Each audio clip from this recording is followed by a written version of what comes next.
industri renovation. So ni memang saya buat renovation rumah. Cuma carpentry tu kita subkan.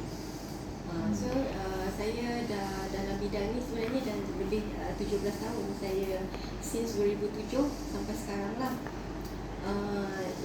Tahun lepas saya start buat sendiri. Maksudnya saya tak ada, sebelum ni kan saya job kan, saya start. Jadi yang start tahun 2023 bulan 12 tu saya start buka kilang sendiri tanpa ilmu. Sebab partner saya dia dah ada pengalaman dekat dalam kabinet ni, dia buat dulu. Jadi saya memang tak tahu apalah dalam operation. Saya lebih kepada management and marketing. So saya tak dapat job, saya tak pergi kilang. Saya tak tengok pun dia orang kerja macam mana. Saya tak ambil tahu. So until ada satu isu yang mana macam adalah isu sedikit dekat dengan kilang. Lepas tu masa tu April tahun ni, masa bulan puasa, bulan 3 bulan puasa tu, saya join satu event dekat KLCC. Masa tu saya jumpa pegawai daripada Fitech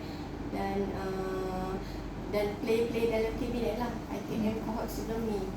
So mereka advise untuk saya join IKM ni.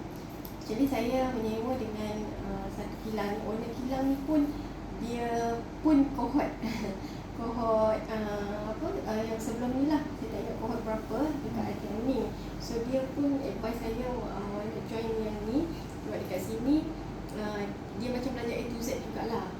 Macam kita macam saya sendiri, kenapa saya nak join IKM ni, sebab saya nak belajar operation.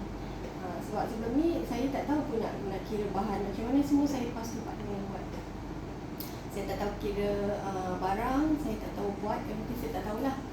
Jadi bila saya masuk sini, memang niat saya nak nak mendalami lebih dalam kabinet. Jadi apa yang saya nak tu ada dekat sini.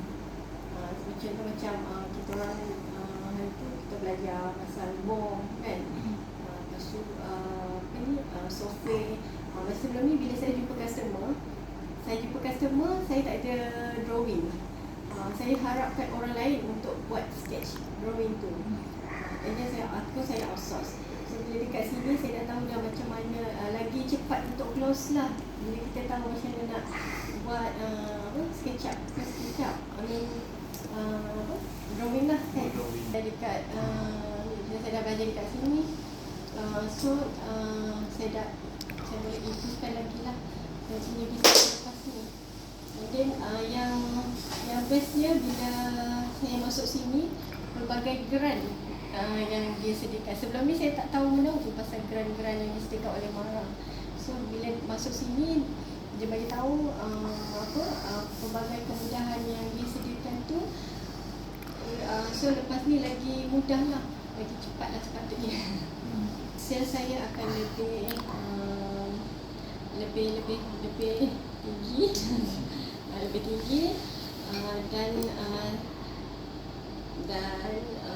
saya dapat sebagai kemudahan dan sokongan daripada MARA. Jadi kita perlukan sokongan dan juga network dari kembangkan network.